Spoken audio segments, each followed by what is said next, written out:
Gila guys, pemerintahan Prabowo lagi mau diacak-acak oleh asing dan juga antek-anteknya di Indonesia. Ini nggak. Assalamualaikum warahmatullahi wabarakatuh. Om Swastiastu, Namo Buddhaya, salam kebajikan, salam sejahtera bagi kita semua. Dan semoga saudara-saudara sekalian diberikan kesehatan dan dilancarkan segala rezekinya. Baik, saudara-saudara sekalian, sebelum memasuki berita, pada kesempatan kali ini dimohonkan untuk saudara-saudara sekalian menekan tombol subscribe, like, dan jangan lupa komen, serta dibantu untuk share-nya untuk mendukung keberlangsungan dari channel Rizky Munardin. Terima kasih. Silakan disimak berita berikut ini dengan seksama dan jangan di-skip.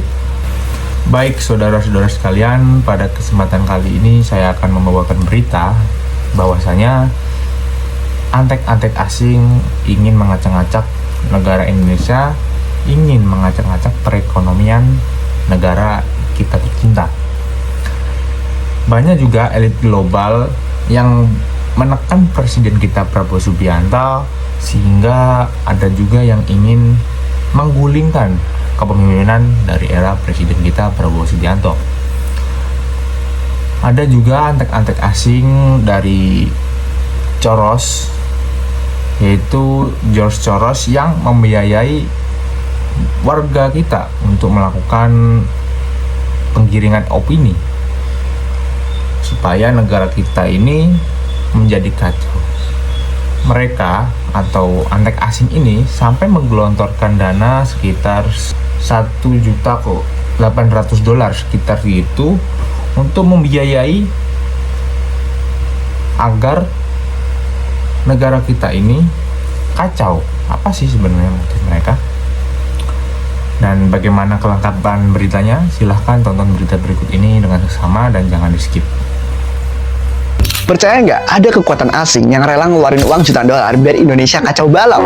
Contoh kecil aja, koruptor pada dibela, ada supporternya, jelas-jelas merugikan negara, harusnya kita dukung. Tapi, sudahlah. Dan ingat, itu baru skala kecil. Ada uang, ada pergerakan, ada koordinator lapangan. Bagaimana kalau lingkupnya kita perluas skala negara? Kalian percaya nggak presiden bisa diganti? Bisa diacak-acak sama asing? Kalau gue pribadi percaya. Kayak, lihat Iran sekarang, pemimpinnya wafat di tangan asing. Atau kemarin, Venezuela yang pemimpinnya Maduro diculik dari negaranya sendiri. Tujuannya satu, mengontrol negara lewat pemimpin yang disuka Amerika. Terus gimana dengan Indonesia? Gue kasih tahu, ada dokumen bocor yang mengungkap kalau ada 27 miliar rupiah yang mengalir masuk ke Indonesia cuma buat satu tujuan, membangun narasi perlawanan. Ini bukan selalu tentang oposisi yang ngebet naikin nama buat pilpres aja. Bukan, ini tentang satu nama yang muncul di balik otak pergerakan global, yakni George Soros, lewat jaringannya Open Society Foundation atau OSF yang baru aja menggelontorkan dana ke sebuah yayasan pratana di Jakarta bernama Kurawal Foundation. Dan totalnya bukan main 1,8 juta US dollar atau sekitar 27 miliar rupiah untuk periode 2026-2028. Tapi yang bikin ngeri bukan angkanya, tapi isi dokumennya yang bocor. Mereka menyebut 10 tahun era Jokowi kemarin sebagai dekade pembongkaran demokrasi. Dan untuk era Prabowo sekarang mereka sudah punya agenda sendiri yang namanya The King of Asses atau Raja Abu. Mereka sudah prepare buku panduannya. Judulnya Bracing for Prabowo Years, alias bersiap menghadapi tahun-tahun Prabowo. Nah, kalau kalian nanya gimana cara duit ini bekerja, mereka nggak main kasar, mereka mainnya halus. Pertama, mereka masuk ke kampus-kampus lewat riset. Sebagai contoh, UI bahkan disebut menerima hibah 1,2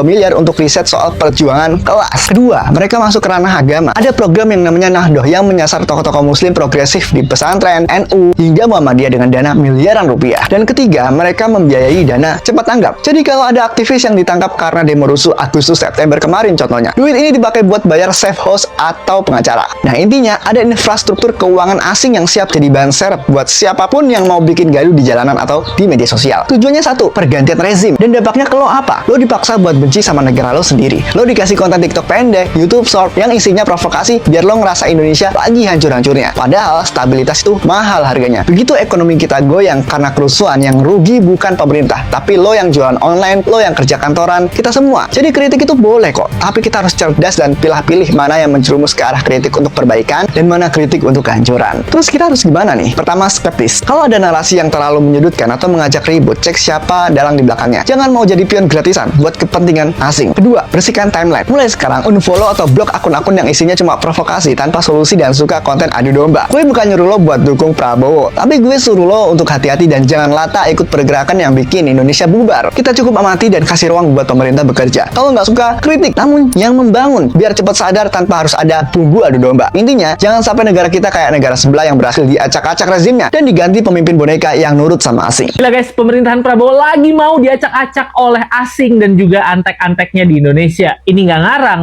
ini ada artikel dari The Sunday Guardian yang menjelaskan bahwa ada dokumen bocor yang isinya itu membuktikan ada aliran dana dari George Soros kepada calon-calon pemimpin muda sampai untuk menggerakkan akar rumput di Indonesia kepada sebuah yayasan di Jakarta yang namanya Kurawal Foundation. Itu aliran dananya sampai 1,8 juta US dollar. Dan ini baru yang bocor ya, serangan ke Prabowo tuh banyak banget. Mungkin realnya berkali-kali lipat, puluhan kali lipat dari ini angkanya. Mereka ngirim dana itu untuk apa? Untuk advokasi demokrasi. Biasa, setiap mau menghancurkan sebuah negara, George Soros itu selalu kedoknya adalah memperbaiki demokrasi di suatu negara, seakan-akan jadi malaikat yang mau menyelamatkan hak-hak kalian berdemokrasi. Mereka bayar orang-orang untuk bicara seakan-akan mau menyelamatkan sebuah negara dari kezoliman. Padahal, percaya, mereka sama sekali nggak mikirin diri kalian.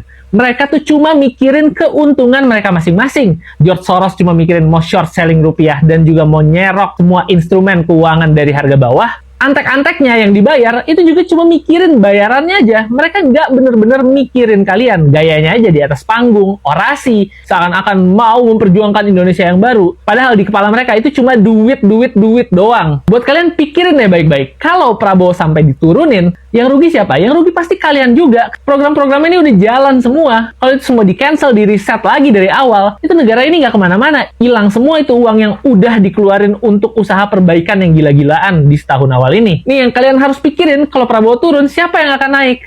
Apakah akan lebih baik yang naik? Apakah akan memperbaiki kehidupan kalian seperti hayalan yang disebarkan oleh orang-orang yang provokasi seperti itu? Oleh karena itu, kalau misalnya abis lebaran ini nih, udah mulai banyak provokator-provokator yang tur keliling provokasi, nyebarin propaganda half-truth, kekurangan-kekurangan diperbesar sebesar-besarnya, kebaikan-kebaikan mereka nggak bahas sama sekali, supaya seakan-akan negeri ini isinya cuma kejelekan doang, dan kalian benci negeri ini, benci pemimpinnya, dan kalian terprovokasi untuk ngancurin negara kalian sendiri.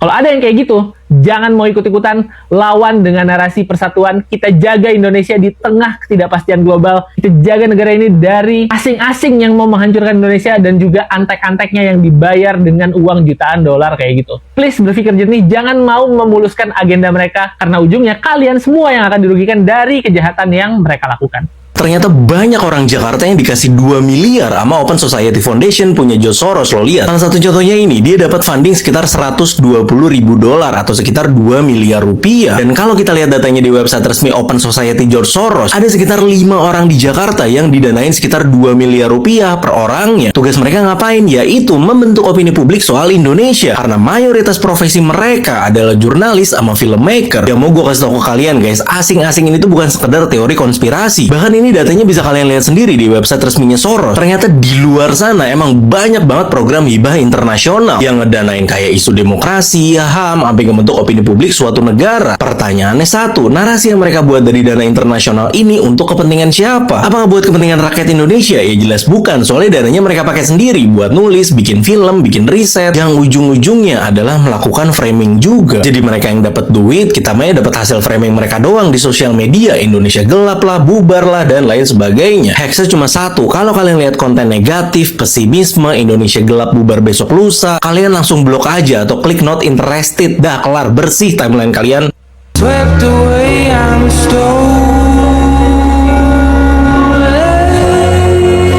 Rating ekonomi Indonesia akan terus-menerus dihancurkan, dikikis tahap demi tahap, layer demi layer oleh lembaga rating dunia. So, yang paling fresh from the oven, Fitch Rating, dia udah nurunin ya ekonomi Indonesia outlooknya ke negatif, bahkan sampai ke BBB, triple B, B3 bro. Dan ini salah satu yang paling sadis. Dan Indonesia harus bisa nih menyikapi agen-agen asing ini. Kenapa? Karena ini semua udah sesuai dengan skenario yang mereka bikin untuk menghancurkan negara kita, buat melengsarkan Prabowo. Kenapa?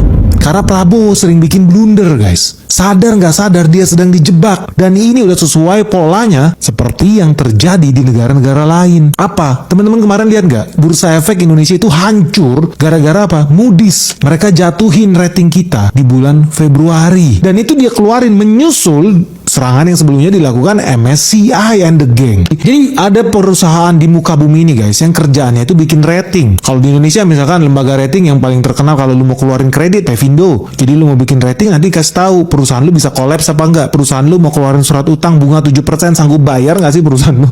Jadi ya biar gampang orang-orang yang mau beli surat utang itu ada lembaga rating yang bantuin. Oh perusahaan ini bagus. Oh perusahaan ini kurang bagus. Oh perusahaan ini sangat-sangat bagus. Jadi lebih gampang lah. Nah ini di dunia jual beli hutang ya, dunia kredit ada namanya Pevindo di Indonesia.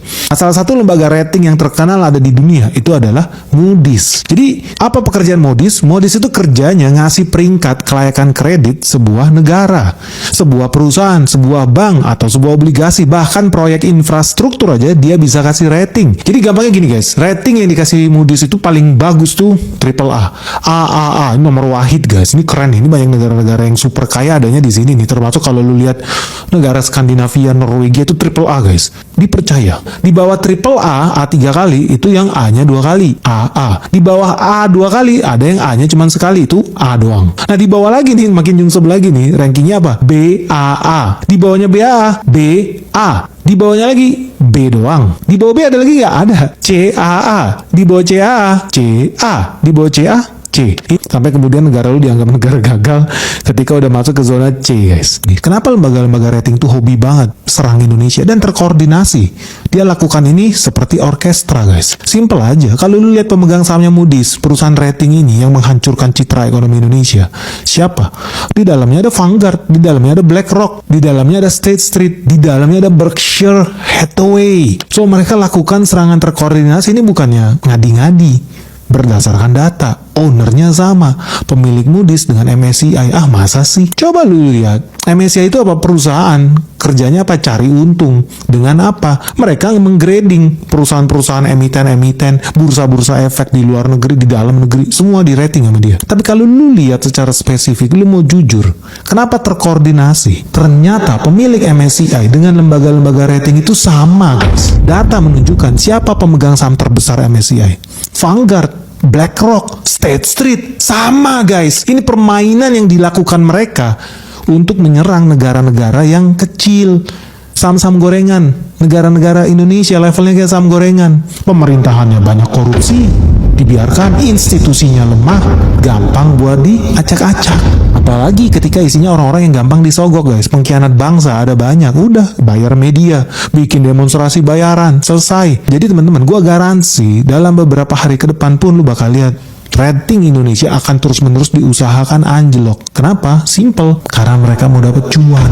Gue habis nonton video ini dan ada satu poin penting harus kalian pahami di balik tekanan elit global, adu domba, dan propaganda asing teman-teman. Indonesia sekarang ini lagi mau dikasih label negara sampah sama para elit global. Dan ya, supaya apa? Supaya kita bisa dikontrol. Di sini gue mau buka mata kalian ya, kalau lembaga rating kayak Moody's atau MSCI itu sebenarnya bukan wasit yang adil teman-teman, tapi para pemain yang lagi masang jebakan buat ngerampok kedaulatan kita. Mereka sengaja nurunin rating ekonomi kita biar para investor itu kabur, rupiah dibuat hancur lebur, dan akhirnya kita dipaksa ngemis ngutang ke IMF. Kalau kita udah kena jerat mereka, siap-siap aja pajak dinaikin gila-gilaan, aset-aset strategis bangsa dipretelin buat dikasih ke asing dengan harga murah.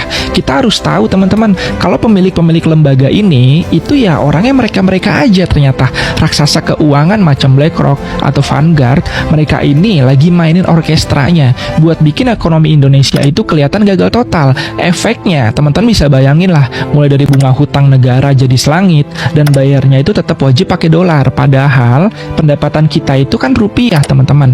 Pola ini persis kayak yang pernah kejadian di Yunani, sampai negaranya itu bangkrut dan rakyatnya alhasil menderita berkepanjangan.